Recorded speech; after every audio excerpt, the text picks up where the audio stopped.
So if you want to take video off your drone, put it on your phone and edit it, you can do it, but you'll need to buy one of these Lightning to USB 3 camera adapters. I got this one at Target, so they're not hard to find, or you can go to the Apple Store or buy it online.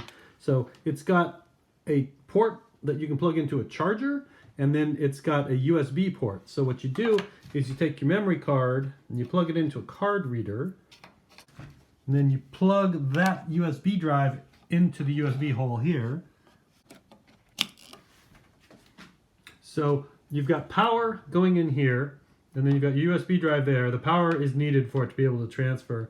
Then you wake up your phone, and you plug it in the phone hole. And then that'll bring you to this import box. And we can bring in whatever we want. All of our off-roading videos are on here. Boom, boom, boom, boom, boom. And then we hit this import button.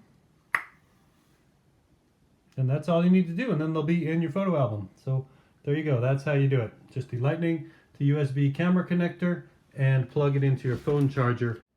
And then you'll have fabulous flying phone drone video on your phone. This also works with the GoPro.